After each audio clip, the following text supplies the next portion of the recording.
వెళ్తే జైలుకి వెళ్తారు, మళ్ళీ బయటకు వస్తారు, శత్రువులు పెరుగుతారు. జైలుకి వెళ్ళి బయటకు వచ్చిన వాడు ఏమవుతుందో జగన్మోహన్ రెడ్డి చంద్రబాబుని చూశాడుగా.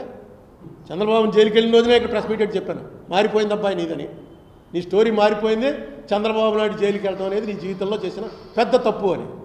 చంద్రబాబు జైలుకి వెళ్ళాడు కాబట్టి అక్కడికి పవన్ కళ్యాణ్ వచ్చి డిక్లేర్ చేశాడు. పవన్ కళ్యాణ్ డిక్లేర్ చేశాడు కాబట్టి బీజేపీతో ఎలియన్స్ అయింది. బీజేపీతో ఎలియన్స్ అయ్యి అక్కడ బీజేపీ ఈయన మీద ఆధారపడి వచ్చే పరిస్థితి వచ్చింది. ఇక్కడ చరిత్రలో ఎన్ని లేనని సీట్లు వచ్చాయి, ఎప్పుడు చూడని సీట్లు వచ్చాయి. ఒక్క తప్పు, నిజానికి చంద్రబాబు నాయుడు గారిని ఆ కేసులో నాకు తెలిసిన నాలెడ్జ్ ప్రకారం ఆయన్ని జైలుకి పంపేటువంటింత లేవు ఛార్జెస్. ఎందుకంటే మనీ ట్రైల్లో ఆయన దాకా డబ్బు వచ్చింది అని అక్కడ చూపించేది లేదు. అందుకే నేను సిబిఐకి అప్పచెప్పండి అన్నాను. ఇక నన్ను మామూలు జైలుకి వచ్చి చూసిన ప్రతి వాళ్ళల్లో బూతులు తిట్టిపోయారు. ఇప్పుడు మనకు అందులో ఏంటంటే పెద్ద వాళ్ళందరూ ఇప్పుడు చాలా పెద్ద మంత్రులు అది అయిపోయారు, వాళ్ళందరూ నన్ను బూతులు తిట్టిపోయారు. ఆ వీడియోలు అప్పుడప్పుడు చూసుకుని నవ్వుకుంటూ ఉంటాను. ఇంత పెద్దవాడు కూడా మన మీద ఇంత టైం స్పేర్ చేశాడరా, ఈవేళ మనకి అపాయింట్మెంట్ దొరకదు వీడిది, కానీ మన కోసం 15 నిమిషాలు వాడు మాట్లాడాడు, పావు గంట వాడు 25 నిమిషాలు, అరగంట తిట్టిపోయారు. ఈవేళ ఏమైంది, వాళ్ళే అధికారంలోకి వచ్చారు, జైలుకి వెళ్ళిన వాళ్ళే. ఏదని రిపర్కషన్స్ ఏంటి అని ఊహించగలిగిన వాడు సక్సెస్ఫుల్ లీడర్ అవుతాడు. ఆ ఊహ ఉండదు. మీకు ఒకటే ఉదాహరణ, మీకు మహాభారతం అందరూ చూశారు కదా, అందరూ చదివారు. కర్ణుడు ఉన్నాడు అందులో. కర్ణుడికి ఇంద్రుడు ఒక శక్తి ఇచ్చాడు. ఇచ్చి ఏంటంటే ఇలాగ కోసి ఇచ్చేసేటప్పటికి ఇంద్రుడికి కళ్ళు తిరిగాయి. ఇంద్రుడికి నిజానికి కర్ణుడు ఓడిపోవాలనే ఉంది, కానీ ఆ కర్ణుడు చేసిన పని చూశాక కళ్ళు తిరిగి ఏం కావాలని ఆయన నీకు అన్నాడు. నాకు ఒక శక్తి, ఒక మనిషి ఉన్నాడు, వాడిని చంపడం కోసం నాకు ఒక శక్తి కావాలని. ఎవడా మనిషి అందరికీ తెలుసు,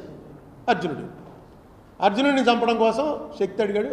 ఇంద్రుడికి తెలుసు ఇది ఎవడ మీద వాడతాడో, ఇంద్రుడు ఇచ్చేసాడు ఆయన. ఎందుకంటే ఇక దయలో చెప్పేశాడు ఏం కావాలరా నీకని. మనకు అర్థమైన విషయం ఏంటంటే కురుక్షేత్ర యుద్ధంలో కర్ణుడు ఏ రోజు బయటకు వచ్చి ఆ రోజు అర్జున చావు అని పట్టణం కొట్టాడు, అయిపోయింది, యుద్ధం క్లోజేగా. ఎందుకు కొట్టలేదు? పొద్దున్న లేచాడు, బయటకు వచ్చేటప్పటికి మర్చిపోయేవారట. యుద్ధంలో రాత్రంతా అనుకునేవారు కూర్చుని, ఒకరోజు అయిపోయింది. ఏంటి కర్ణ ఇది, రేపు పొద్దున్న లేవగానే ఫస్ట్ ముందు అర్జునుడు ఎక్కడున్నాడో చూసి పట్టణం కొట్టే, అయిపోయింది యుద్ధం అని. నాకు నిన్న జ్ఞాపకమే రాలేదు, రేపు కొట్టేస్తాను ఉండండి అని. మొన్నటి పొద్దున సాయంత్రం అయ్యేటప్పటికి మళ్ళీ ఇదే పరిస్థితి. ఎందుకు మర్చిపోయేవారంటే ఇప్పుడు ముఖ్యమంత్రులు, మంత్రులు, అధికారంలో ఉన్నవాళ్ళు, అంతకుముందు జగన్ టైంలో అధికారంలో ఉన్నవాళ్ళు ఎందుకు మర్చిపోయేవారు? కాలమహిమ, మనం మళ్ళీ సెకండ్ అయిపోతాం రా, మనం మళ్ళీ అపోజిషన్లోకి వెళ్ళిపోతాం, వాళ్ళు రూలింగ్కి వస్తారు, ఇదంతా జరుగుతూ వచ్చింది అనేది ప్రతి ఒక్కడికి తెలుసు. కానీ పనులు చేస్తున్నప్పుడు అది జ్ఞాపకం రాదు, రాకుండా వెనక్కిపోతూ ఉంటుంది. ఇదే జరుగుతుంది. నేను మొత్తం అందరు రాజకీయాల్లోకి వచ్చే వాళ్ళందరినీ ఒకటే కోరుతాను, మహాభారతం చదవండి. మొత్తం ఇప్పుడు రాజకీయం అంతా అప్పుడు ఉంది. నేను కూడా చదవాలా, నేను కూడా వీళ్ళు పాండవులు కౌరవులు కురుక్షేత్రం క్లోజ్ అయిపోవడంతో అయిపోయింది అనుకుంటాం. తర్వాతే ఉంది అసలు కథ అంతా. ఆ తర్వాతే అన్నీ రాసుకుని వచ్చారు, ఎలా ఎప్పుడెప్పుడు ఏమేం జరిగింది, ఎందుకు అలా జరిగింది మొత్తం రాసుకుంటూ వచ్చారు. ఒకసారి ఎప్పుడైనా భారతం టైం ఉంటే చదవండి. నేను ముసలాన్ని అయిపోయాక మొదలెట్టాను అనుకోండి, చాలా ఇంట్రెస్టింగ్. ఈవేళ జరుగుతున్నది కూడా సేమ్ అదే. నేను చంద్రబాబు నాయుడు గారిని రిక్వెస్ట్ చేసేది, ఎందుకంటే నేను నా బయోగ్రఫీ, ఆటోబయోగ్రఫీ రాసుకుంటున్నాను, ఇతర నా కోసం అనుకోండి. ఆ రాసుకున్న దాంట్లో చంద్రబాబు నాయుడు గారికి దాదాపుగా 30-40 పేజీలు రాస్తాను. ఆయన పర్సనల్గా కూడా కలిశాను కాబట్టి, అందుకే రామోజీరావుని కలుద్దామని ప్రయత్నించి విఫలమయ్యాను. పర్సనల్గా కలిశాను కాబట్టి రాస్తాను.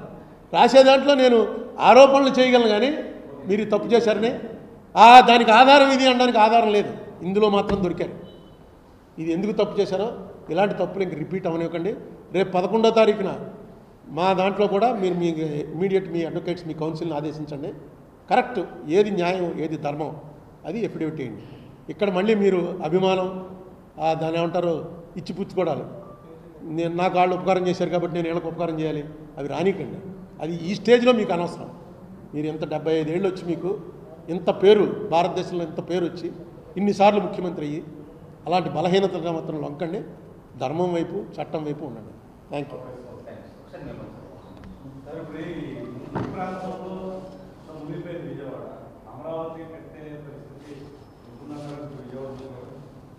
ఇవన్నీ మామూలేనండి. అమరావతి గురించి నేను అనేక సార్లు మాట్లాడాను. సో వాళ్ళు అక్కడ నిర్ణయం తీసుకున్నారు, కడతారు, దానికి ఏం కావాలో అది చేస్తారు. ఇప్పుడు ముంపు వచ్చింది కాబట్టి అమరావతి గురించి పోతుందని ఇవన్నీ పొలిటికల్ ఎలిగేషన్. నేనేమో రాజకీయ పార్టీకి సంబంధించిన వాడిని కాదు, నాకేమీ. అమరావతి అనేది ఆయన నిర్ణయం, ఆయన కట్టింది నేను బుక్కే రాశాను. ఫస్ట్ అపోజ్ చేసింది నేనే. జగన్ కూడా సపోర్ట్ చేసినప్పుడు నేను అపోజ్ చేశాను. అన్నిటికీ వ్యతిరేకం.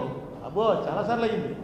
కానీ వాళ్ళ నిర్ణయం, అది గవర్నమెంట్ నిర్ణయం, తప్పదు కదా. Okay, thank you brothers.